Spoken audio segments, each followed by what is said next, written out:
পাশাপাশি আমরা একটু চলে যাই হচ্ছে মার্কেটে, এবং এখান থেকে আমরা প্রথমে বুঝি যে গত ক্লাসে যে রিপিট ছিল এই সাপোর্ট এবং রেজিস্ট্যান্স, স্ট্রং সাপোর্ট এবং রেজিস্ট্যান্স, সেটার আমরা সকলেই জানি যে একটা সাপোর্ট বা রেজিস্ট্যান্সের যে কি পরিমাণে পাওয়ার, এটা আহ, আমি অবশ্যই স্ক্রিনশটের মাধ্যমে পাবলিক গ্রুপে দেওয়া ছিল। তো তারপর আমি এই জায়গায় একটু দেখানোর ট্রাই করছি যে একটা 4 আওয়ার টাইম ফ্রেমে যদি আমরা একটা সাপোর্ট এবং রেজিস্ট্যান্স ড্র করি, সেই ক্ষেত্রে একটা সাপোর্ট রেজিস্ট্যান্স কি পরিমাণে ওয়ার্কিং করে সেটা হচ্ছে তার প্রমাণ, লাইভ প্রুফ যেটাকে বলা হয়।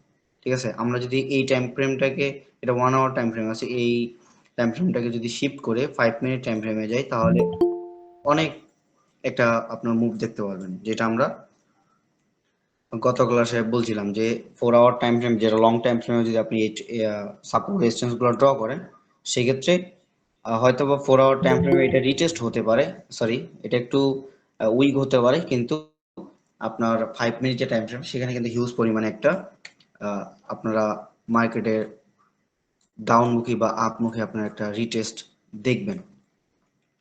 যাই হোক, আমরা এই বিষয়টা বা রেকর্ডিং ক্লাসের মাধ্যমে আশা করা যায় সকল বিষয়ে আমরা এটা ক্লিয়ার আছি। তো আজকে যে ফেয়ার ভ্যালু গ্যাপ যে আমরা বলতেছি, ফেয়ার ভ্যালু গ্যাপটা আসলে কি, এটা আমরা একটু জানা প্রয়োজন আমাদের জন্য। এবং এই ফেয়ার ভ্যালু গ্যাপ মার্কেটে কিভাবে কাজ করে সেই বিষয়ে আমরা একটু জানবো। তো প্রথমত আমরা একটু এই জায়গায় জানি যে আসলে ফেয়ার ভ্যালু গ্যাপ আসলে কি। তো ফেয়ার ভ্যালু গ্যাপ হচ্ছে মার্কেটের একটা হচ্ছে, বা ক্যান্ডেলের একটা হচ্ছে ইমব্যালেন্স, যেটাকে যখন আপনারা ধরেন যে আমরা সবসময় একটা বিষয় জানি যে সাপোর্টে কিন্তু অল টাইমের ক্ষেত্রে, যখন একটা সাপোর্ট তৈরি হয়, এখান থেকে আমরা অল টাইম কি চিন্তা করি, অবশ্যই আমরা এই সাপোর্ট থেকে বাই নেওয়ার চিন্তা ভাবনা করবো, এবং একটা রেজিস্ট্যান্স থেকে আমরা সবসময় ক্ষেত্রে কি করি, একটা সেল পজিশন বা একটা সেল এন্ট্রি নেওয়ার চিন্তা ভাবনা করবো। ঠিক আছে, কারণ যেহেতু একটা রেজিস্ট্যান্সে সেলারের প্রেশার থাকে এবং একটা আপনার যে সাপোর্ট আছে, সেই সাপোর্টে একটা কি থাকে, বায়ারের প্রেশার থাকে, সেলারের প্রেশার এবং বায়ারের প্রেশার যেহেতু থাকে। এখন যখন একটা সাপোর্ট এরিয়াতে বায়ারের প্রেশার হঠাৎ করে আপনার 10টা বায়ারের প্রেশার একটু আগে ছিল, এখন রানিং বায়ারের প্রেশার হয়ে গেছে 15টা, অবশ্যই সেক্ষেত্রে কি হবে, 10টা থেকে যখন 15টা বায়ার অ্যাক্টিভ হয়ে যায়, তখন কিন্তু এখানে মার্কেটের মুভ বেড়ে যায়, বা যেটাকে আমরা ভোলালিটি বলে থাকি, বা মার্কেটের ভলিউম বেশি এটাকে বলে থাকি। তো যখন মার্কেটের ভলিউম বেশি থাকে, বায়ার বা সেলার অ্যাক্টিভ থাকে বেশি, তখন মার্কেটে কিছু কিছু ক্যান্ডেল ইমব্যালেন্স তৈরি হয়, যেটা দেখতে হচ্ছে অনেক বড় হয়ে থাকে। তো এরকম কিছু ক্যান্ডেল যেগুলো হচ্ছে অনেক বড় হয়ে থাকে, সেগুলোর বা সেই ক্যান্ডেল গুলার কিছু কিছু গ্যাপ আমরা খুঁজে বের করে সেই গ্যাপ গুলাকে বলা হয় কি, ফেয়ার ভ্যালু গ্যাপ, যেটাকে আমরা অনেকেই অনেক কনসেপ্টের মাধ্যমে এটাকে অনেকেই বলে ফেয়ার ভ্যালু গ্যাপ, অনেকে বলে হচ্ছে ক্যান্ডেল ইমব্যালেন্স, অনেকে বলে লিকুইডিটি ভল্ট। ঠিক আছে, আমরা এত কিছু জানার দরকার নেই, যেহেতু আমরা একটা ক্যান্ডেল সহকারে আমরা যেহেতু দেখবো, সেই ক্ষেত্রে আমাদের মার্কেটের প্রেডিকশন বা মার্কেট ডিরেকশন যেটা, সেটা হচ্ছে মেইন।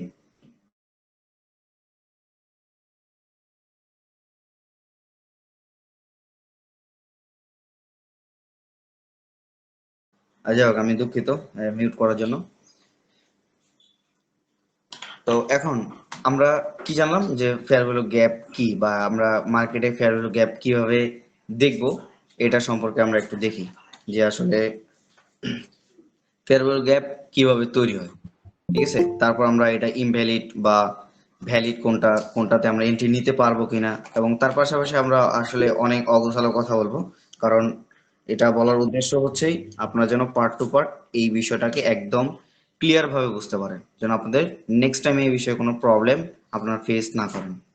ঠিক আছে, এখন আমরা যখন মার্কেটের ভিতরে একটা এরকম ক্যান্ডেল দেখতে পারবো, ধরেন যে এটা বাই সাইড হতে পারে এবং সেল সাইডটাও দেখাবো।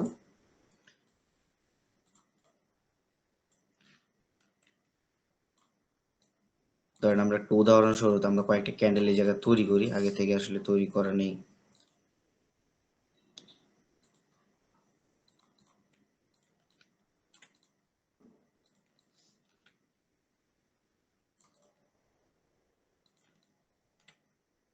আচ্ছা, ধরেন ধরেন যে মার্কেটে এটা একটা কি, মার্কেটে তিনটা ক্যান্ডেল, তিনটা ক্যান্ডেল এই জায়গা থেকে তৈরি হয়েছে।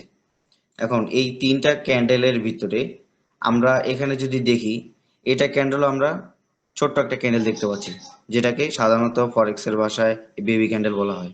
ঠিক আছে, যেগুলো হচ্ছে আপনার একদম ছোট ছোট ক্যান্ডেল।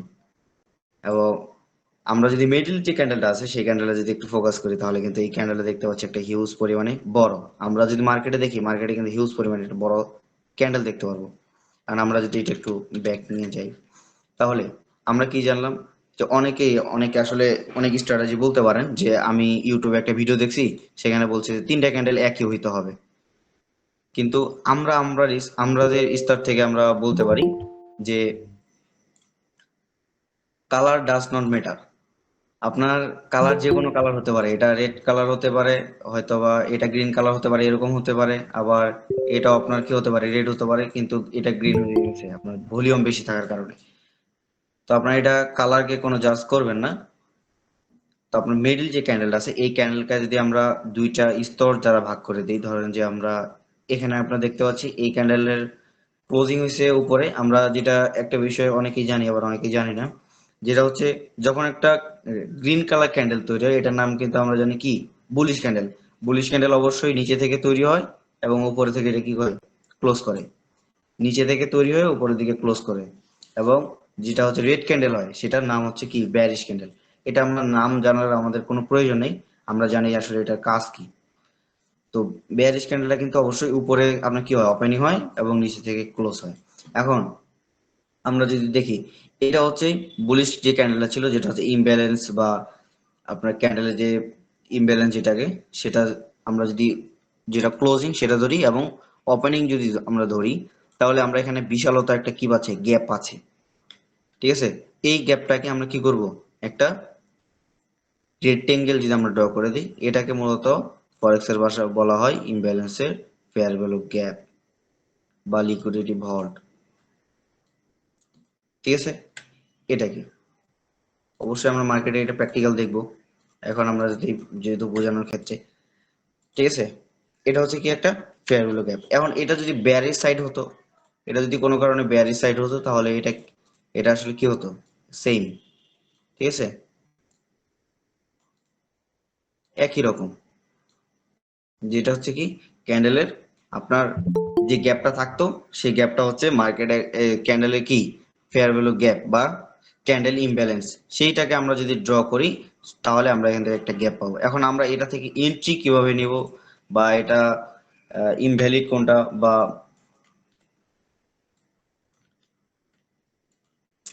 ইনভাইট যে ফেয়ার ভ্যালু গ্যাপটা আছে, সেটা আমরা কিভাবে ড্র করি এটাও দেখবো। ঠিক আছে, তাহলে আমরা কি জানলাম, ফেয়ার ভ্যালু গ্যাপ যেটা হচ্ছে ক্যান্ডেলের ইমব্যালেন্স তৈরি হয়, সেটা মূলত ফেয়ার ভ্যালু গ্যাপের ক্যান্ডেল, ইমব্যালেন্স ক্যান্ডেল যেটাকে বলা হয়।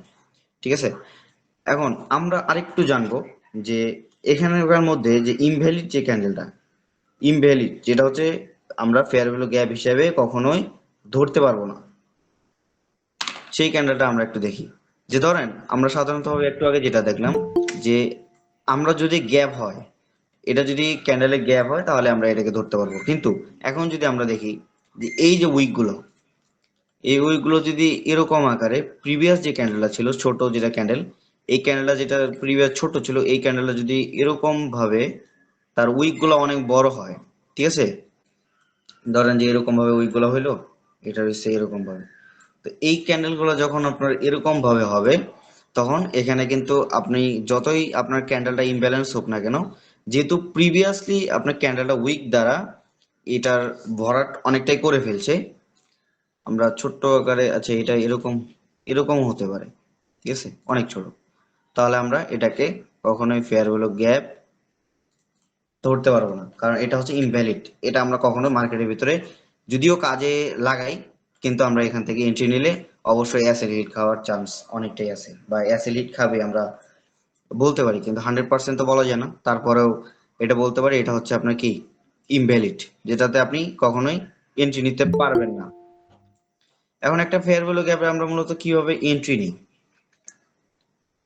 এটা আপনার বেয়ারিশ সাইড হতে পারে, বুলিশ সাইড হতে পারে, দুইটার ক্ষেত্রে কি সেম পজিশন, যে আপনার এটা যদি উইক গুলাকে প্রিভিয়াস যে উইক গুলো ছিল, সেই উইক গুলো দ্বারা যদি আপনার যেটা ইমব্যালেন্স ক্যান্ডেল, সেটাকে সে যদি গ্র্যাব করে ফেলে, তাহলে আমরা সেখানে কখনোই ফেয়ার ভ্যালু গ্যাপ ড্র করতে পারবো না, বা একটা রেক্টেঙ্গেল দ্বারা সেটাকে মার্ক করতে পারবো না, তাহলে আমরা এটা ইনভ্যালিড হয়ে যাবে। এখন যদি এটা ভ্যালিড হতো, তাহলে আমরা এন্ট্রি পয়েন্টগুলো কিভাবে রাখতাম, বা আমরা কখন কিভাবে এন্ট্রি নিতাম, সেই বিষয়ে আমরা একটু কথা বলি, এবং কত মিনিট টাইম ফ্রেম এন্ট্রি নিলে আপনাদের জন্য বেটার। আমরা যদি একটু যদি প্রিভিয়াস একটু যদি যাই, বা একটু কথাগুলো যদি একটু দেখি, যে আমাদের একটু আগে পারভেজ ভাই যেটা বললো, যে আপনার 15 মিনিট টাইম ফ্রেমে আপনি যদি স্কাল্পিং করেন, তাহলে 15 মিনিট টাইম ফ্রেমে আপনাদের জন্য বেস্ট।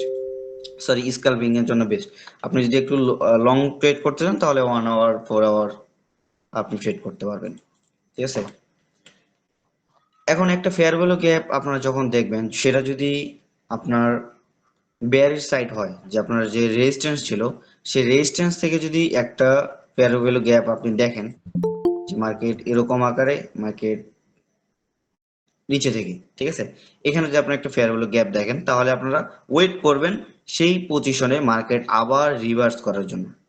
যখন মার্কেট আবার রিভার্স হবে, যদি এটা আপনার ধরেন যে 15 মিনিট যে টাইম ফ্রেমটা ছিল, সেই টাইম ফ্রেমে যদি বা হয়, বা 1 আওয়ার যে টাইম ফ্রেমটা আছে, 1 আওয়ার টাইম ফ্রেমে যদি আপনি এটা দেখেন, তাহলে মার্কেট অনেক সময় এরকম হয় যে ফেয়ার ভ্যালু গ্যাপ যদি আপনার ইমব্যালেন্স, যেহেতু সেখানে অবশ্যই সেখানে বায়ার বা সেলার অ্যাক্টিভ বেশি, তো সেখানে যাওয়ার সাথে সাথেই দেখবেন যে আপনার বড় ধরনের একটা মুভ দিয়ে দেয়, বড় ধরনের। আমরা অবশ্যই প্র্যাকটিক্যালি দেখবো একটু পরে। ডিরেক্টলি ভাবে এটা কি হয়ে যায়, যে টাচ হওয়ার সাথে সাথেই মার্কেটটা তার বিপরীত যেটা আছে সেদিকে চলে যায়। আবার অনেক সময় দেখবেন যে আপনার যে মিডিল যে পয়েন্ট আছে, ক্যান্ডেল যে মিডিল যে পয়েন্ট, সেখান থেকে অনেক সময় চলে আসে। ঠিক আছে। এটা হচ্ছে আপনার ফেয়ার ভ্যালু গ্যাপের এন্ট্রি পয়েন্ট, আমি যেটাকে বললাম।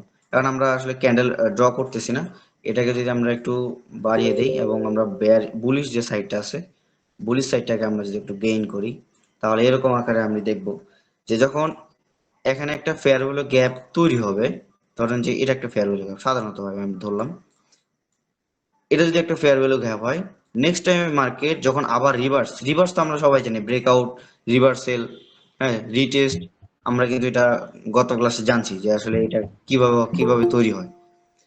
যখন মার্কেট একটা পজিশন থেকে আবার সেই ফেয়ার ভ্যালু গ্যাপে আসবে, সেখান থেকে হাইলি পরিমাণে বাইং হয়।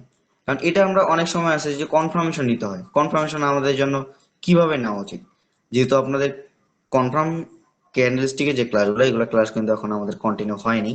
ইনশাল্লাহ এই যে নেক্সট যে অর্ডার ব্লকের ক্লাসটা আছে, সেই ক্লাসটার পরে একটা ক্যান্ডেলস্টিকের ক্লাস আপনারা পাবেন, অবশ্যই সেখানে থাকবেন। সেখানে থাকলে আপনার ক্যান্ডেল যে কনফার্মেশন ক্যান্ডেল আপনারা কিভাবে এন্ট্রি নেবেন, বা কোন ক্যান্ডেলে দেখলে আপনারা এন্ট্রি নিতে পারবেন না, আপনাদের জন্য এটা একটা রিস্কি বিষয় হয়ে যাবে, সকল বিষয় আপনারা আলোচনা করব। তো অনেকেই জানেন না যে ফেয়ার ভ্যালু গ্যাপ যে আমরা কথা বলতেছি, এটা আসলে কোন কনসেপ্ট, এটা কি আপনার প্রাইস অ্যাকশন, আইসিটি, না এসএমসি, এটা কিন্তু অনেকেই জানেন না। তো এটা হচ্ছে ফেয়ার ভ্যালু গ্যাপ নিয়ে যেটা কথা বলতেছি, এটা হচ্ছে আপনার এসএমসি একটা কনসেপ্টের একটা পার্ট। এবং নেক্সট টাইমে যেটা কথা বলবো অর্ডার ব্লক, নেক্সট আপনার ক্লাসে, এটাও হচ্ছে আপনার এসএমসির একটা পার্ট। এবং থার্ড ক্লাসে আপনার যেটা ক্যান্ডেলস্টিক নিয়ে কথা বলতে চাইলাম, এটা হচ্ছে একটা প্রাইস অ্যাকশন। তারপরে আমাদের যে লিকুইডিটি, হাইলি যেটা হচ্ছে লিকুইডিটি, আমরা সবসময় আলোচনা করি যে মার্কেটে লিকুইডিটি আসলে কি, এই বিষয় নিয়ে আপনারা দুইটা ক্লাস পাবেন, কারণ লিকুইডিটি একটা ক্লাসে আপনারা কখনোই এটাকে বুঝতে পারবেন না। তো এটা দুইটা পার্টে আপনাদের ভাগ করা হবে। এটা হচ্ছে আপনার আইসিটি, আইসিটি একটা কনসেপ্ট হচ্ছে লিকুইডিটি, সেটা আমরা দেখব। ঠিক আছে। এটা হচ্ছে আপনাদের রানিং নেক্সট যে সপ্তাহ আছে, এই সপ্তাহের মনে করেন যে ক্লাস রুটিন যেটাকে বলা হয়। তো প্রতিটা ক্লাস কি পরিমাণে আপনাদের জন্য গুরুত্বপূর্ণ, আশা করবো আপনারা অনেকেই এই বিষয়গুলো ধারণা করতে পারতেছেন। আমরা এখন একটু ওয়েট করি, যে আসলে এখানে দেখি যে ইনসার্ট যে ফেয়ার ভ্যালু গ্যাপটা আছে, সেটা আমরা একটু দেখি। কোনো কারণে অনেক সময় আপনারা দেখবেন যে যখন মার্কেটের ভিতরে হাইলি ভলিউম থাকে, হাইলি ভলিউম থাকার পরে এখানে যদি আপনাদের একটা এফভিজিও থাকে, ধরেন যে আপনাদের এখানে একটা এফভিজি আছে, যেটাকে ফেয়ার ভ্যালু গ্যাপের শর্টকাট হচ্ছে এফভিজি যেটাকে বলা হয়। এখানে একটা এফভিজি থাকার পরেও মার্কেট এটাকে ব্রেকআউট করে ফেলে। ঠিক আছে। ব্রেকআউট করার পরে আবার যখন মার্কেট সেই জায়গায়, আচ্ছা এটা নিয়ে একটু পরে কথা বলি, নাহলে আবার অনেকজন মাথার উপর দিয়ে চলে যাবে। যেহেতু যদি ক্লাসটা বিলম্ব না হয়, এই জন্য মূলত আমাদের আগে থেকে কয়েকটা এখান থেকে বের করে রাখা হয়েছে, সেটা আমরা যদি একটু আপনাদের দেখাই।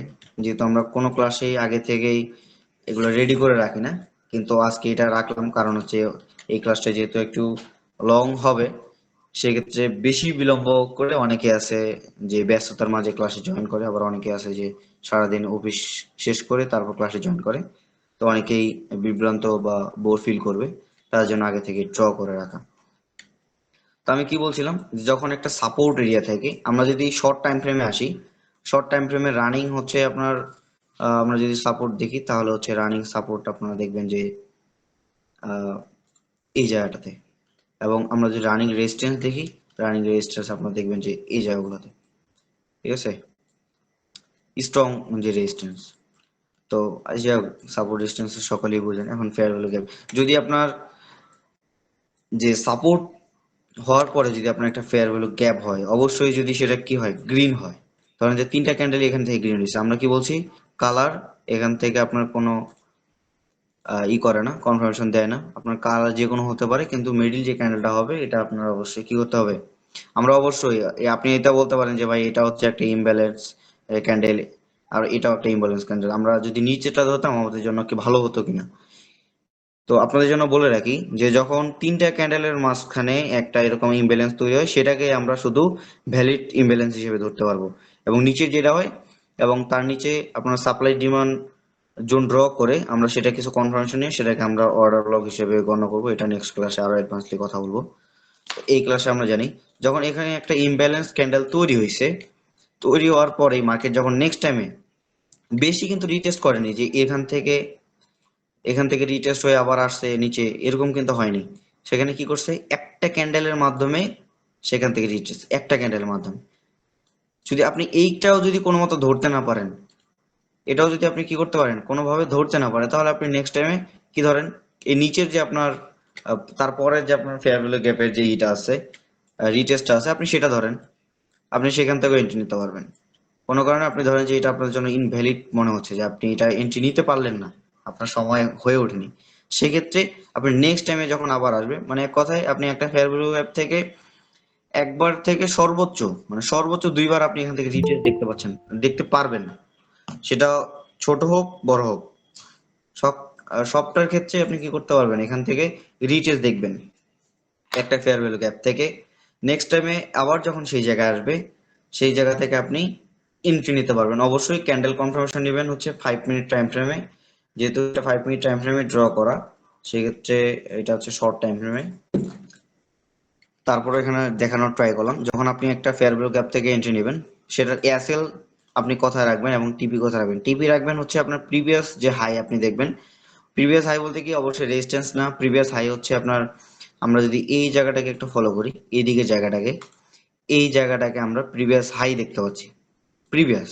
তো এটাকে আমরা যদি একটু ড্রয়িং করি, ড্রয়িং করার পর আমরা দেখতে পাচ্ছি এখান থেকে বারবার রিট্রেস হচ্ছে, আমরা এদিকে যাব না। তো আমরা যদি এখান থেকে দেখি, তো নেক্সট আমরা টার্গেট রাখবো প্রিভিয়াস হাই। প্রিভিয়াস হাই যেটা আছে এখান থেকে আমরা কি করলাম, ফার্স্ট আমাদের যে টিপি আছে সেটা রাখলাম, এবং এখানকে এসএল রাখবো। আপনি যেই জায়গা থেকে এন্ট্রি নেবেন বা আপনার যে যে জায়গা থেকে ফেয়ার ভ্যালু গ্যাপটা আছে, সেই ফেয়ার ভ্যালু গ্যাপের নিচে আপনার কোনো কি আছে কিনা, লো আছে কিনা। আমরা এখান থেকে দেখতে পাচ্ছি যে দুইটা আমরা এখান থেকে লো পাচ্ছি, একটা হচ্ছে এটা এবং এটা হচ্ছে একটা। ঠিক আছে, এখন আমরা যদি সাধারণত ভাবে এই লোটাকে ধরতে যাই, তাহলে আমাদের টিপি এসএল হয়ে যাবে অনেক বড়, কারণ আমরা কখনোই এরকম রাখি না যে টিপি আপনি আহ, টিপি আপনি আপনি হচ্ছে $5 দেন এবং এসএল আপনি $20 দেন, এরকম আমরা কখনোই বলি না। ঠিক আছে, এসএল থাকবে হচ্ছে 1:2 বা 1:3। এটাকে আমরা যদি একটু বাংলা ভাষায় বলি, সেটা হচ্ছে আমরা যদি এখান থেকে $1 লস নেই, আমরা এখান থেকে $2 প্রফিট নিব, যেটাকে 1:2 বলে। এবং আমরা যদি এখান থেকে $1 লস নেই, আমরা এখান থেকে $3 প্রফিট নিব, এরকম একটা টার্গেট থাকতে হবে। অবশ্যই স্টপ লস থাকবে কম এবং টিপি থাকবে বেশি। সেক্ষেত্রে আমরা যে জায়গা থেকে ফেয়ার ভ্যালু গ্যাপের নিচে আমরা দেখতে পাচ্ছি যে যে লোটা আছে, সেই লোটাকে আমরা কি করলাম, একটা একটা কি করলাম, এসএল হিসেবে এই জায়গা থেকে ড্র করে দিলাম। তাহলে আমাদের টার্গেট থাকলো বড় এবং এসএল থাকলো কিছুটা ছোট, এরকম। ঠিক আছে, এটা হচ্ছে আপনার ফেয়ার ভ্যালু গ্যাপের ঠিক টার্গেট এবং এসএল এভাবে থাকবে। অনেকে আসলে এই যে টিপি যেটাকে আছে, টার্গেট যেটা বলা হয়, টেক প্রফিট, এটাকে অনেকে আসলে করতে পারে না। অনেকে, এখন আমি যদি বলি, অনেকেই বলবে যে আমি এই রেজিস্ট্যান্স বন্ধ রাখলাম, কিন্তু এটা আপনার জন্য কি হবে, কি হবে না, ভ্যালিড হবে না। কারণ কি? কারণ হচ্ছে একটাই, যে আপনার এখান থেকে প্রিভিয়াস হাই আছে, এখানে যদি প্রিভিয়াস হাই যদি আপনার এরকম ভলিউম বেশি না থাকতো এবং ছোট ছোট ক্যান্ডেল ক্যান্ডেল যদি এখানে মেক করতো, এরকম ভাবে ছোট ছোট ক্যান্ডেল মেক করতো, তাহলে কিন্তু আমরা এখান থেকে না ধরে আমরা ডিরেক্ট রেজিস্ট্যান্স ধরতাম। যেহেতু এখান থেকে হাইলি একটা কি হয়েছে, সেলিং হয়েছে। কারণ কি? এখান থেকে এখানে হচ্ছে সেলার বেশি অ্যাক্টিভ ছিল, যার কারণে এটা একটা কি স্ট্রং একটা হচ্ছে আপনার রেজিস্ট্যান্স, যার কারণে আমরা এখান থেকে একটা প্রিভিয়াস যে আমরা যেটাকে নিকলাইন বলে থাকি সেটা আমরা ড্র করলাম এবং টার্গেট রাখলাম হচ্ছে এই পর্যন্ত। আর আমরা যদি একটু অন্যদিকে যাই, এটা আমরা ফেয়ার ভ্যালু গ্যাপ দেখলাম, আরেকটা ফেয়ার ভ্যালু গ্যাপ আমরা এখান থেকে দেখতে পাচ্ছি। ঠিক আছে, যেখান থেকে হাইলি আপনার বাইং হয়, আমরা যেটা বলছি যে একবার সর্বোচ্চ দুইবার, কিন্তু এখানে তিনবার হয়ে গেছে, তিনবার হওয়ার পর আবার এখান থেকে রিটেস্ট করছে। ঠিক আছে, তো এইবার সচরাচর এরকম হয় না, তো এর মাঝে মধ্যে আপনারা কয়েকটা এখান থেকে দেখতে পারবেন। তো তারপর আমি এখান থেকে যেটা বললাম, যে আপনি এখান থেকে যদি এন্ট্রি নেন, ডিরেক্ট আসার পরে আপনি যদি এন্ট্রি নেন, আপনার এখান থেকে প্রিভিয়াস আপনার দেখেন যে আপনার কোনো হাই আছে কিনা। আমরা যদি এখান থেকে দেখি প্রিভিয়াস হাই, আমরা প্রিভিয়াস হাই যদি দেখি, এখান থেকে আপনার একটা ইমব্যালেন্স, ডিরেক্ট একটা ইমব্যালেন্স ক্যান্ডেল, এখান থেকে একটা ক্যান্ডেল। তো আপনি এটাকেও টিপি রাখতে পারেন এবং এটাকেও টিপি রাখতে পারেন। আপনি যদি একটু বড় প্রফিট নিতে চান সেক্ষেত্রে আপনি উপরটাকে টিপে রাখেন, একটু যদি শর্ট প্রফিট নিতে চান তাহলে আপনি নিচেটাকে আপনি কি করেন, একটা টেক প্রফিট বা একটা স্ট্রং পয়েন্ট হিসাবে আপনি গণ্য করেন। এবং এসএল থাকবে কোথায়? এসএল থাকবে আপনি যে জায়গা থেকে ফেয়ার ভ্যালু গ্যাপটা আছে, সেই ফেয়ার ভ্যালু গ্যাপের নিচে আপনার যে লোটা থাকবে, সেই লো এ থাকবে আপনার কি এসএল। আমরা সবসময় ক্ষেত্রে এই কথাটাই বলে থাকি। ঠিক আছে, এন্ট্রি পয়েন্ট আমরা যদি এখান থেকে এন্ট্রি পয়েন্টটা ধরি, ঠিক আছে, বা আমরা যদি প্রথম হচ্ছে এন্ট্রি পয়েন্টটা থেকে থাকি, তাহলে আমাদের টিপি থাকবে হচ্ছে এরকম, এসএল থাকবে হচ্ছে এরকম। আমি আশা করি যে এটা বুঝতে পারছেন। এখন আমরা যদি একটু লং টাইম ফ্রেমে শিফট করি, লং টাইম ফ্রেমে কি পরিমাণে কাজ করে। তো এটা কাজ করা দেখাচ্ছে, এটার আসলে কোন সময় ব্যবহার করবেন, কোন সময় ব্যবহার করবেন না, এটা নিয়ে এখনো কথা বলিনি। তো আপনারা সকলে একটু মনোযোগ সহকারে বিষয়টা দেখেন, প্রতিটা পয়েন্ট, প্রতিটা কথা আপনাদের হৃদয়ের মধ্যে গেঁথে দিতে হবে, তাহলেই আপনারা কি করতে পারবেন, এই বিষয়ে একটা বিষয়কে গেইন করতে পারবেন। তো আমরা কি করলাম, 1 আওয়ার যে টাইম ফ্রেম, সেই টাইম ফ্রেমে যদি শিফট করি, শিফট করার পরে সাপোর্ট এরিয়া, যেটাকে আমরা রেস্ট সরি যেটাকে আমরা ট্রেন লাইন সাপোর্ট রেজিস্ট্যান্স হিসেবে আমরা গত ক্লাসে দেখছিলাম। তো সেখান থেকে মার্কেট এক জায়গা থেকে ওঠার পরে ধরেন যে মার্কেট এই জায়গায় কি ছিল, একটা ছোট্ট একটা রেঞ্জ আকারে ছিল, যে একই জায়গায় মার্কেট কয়েকটা ক্যান্ডেল ঘোরাফেরা। তো এই রেঞ্জ থেকে মার্কেট যখন বের হয়ে গেছে, বের করার কারণ কি, এখানে ওই যে একটু আগে যেটা বললাম, যে 10টা বায়ার যখন অ্যাক্টিভ ছিল, অ্যাক্টিভ হওয়ার পর ডিরেক্টলি এখানে 15টা বায়ার অ্যাক্টিভ হয়ে গেছে, মানে 10টা থেকে আরো 5টা বায়ার এখানে বেশি, যার কারণে এখান থেকে একটা রেঞ্জ ভেঙে ডিরেক্টলি হাই প্রেসারে বাই হয়ে যায়। বাই হওয়ার পরে এখানে কিছু কিছু ক্যান্ডেল তৈরি হয়, যেটাকে আমরা ইমব্যালেন্স ক্যান্ডেল বা আমরা আমরা লিকুইডিটি ভল্ট যেটাকে আছে সেটাকে বলে থাকি। ঠিক আছে, নেক্সট টাইমে এটা কিন্তু একবারই টাচ করছে, নেক্সট টাইমে এখান থেকে কিন্তু আসেনি। ঠিক আছে, আপনি যদি এখান থেকে এন্ট্রি নেন, এখন আমরা এখানে বলতে পারি যে 1 আওয়ার যে টাইম ফ্রেমটা আছে, 1 আওয়ার টাইম ফ্রেম কাদের জন্য, যারা হচ্ছে, যেখানে আপনারা যদি বড় ধরনের প্রফিট নিতে চান, আপনারা ধরেন যে ব্যালেন্স অনেক বেশি, আপনি এখান থেকে প্রফিট বেশি নেবেন, বা আপনার সুইং ট্রেড করেন, আমরা কখনো যাদের ব্যালেন্স কম তাদেরকে বলি না যে আপনি সুইং ট্রেড করেন। তো যাদের হচ্ছে ব্যালেন্স অনেক বেশি তারা হচ্ছে কি করেন, লং টাইমে ট্রেড করেন, যেটা হচ্ছে 1 আওয়ার টাইম।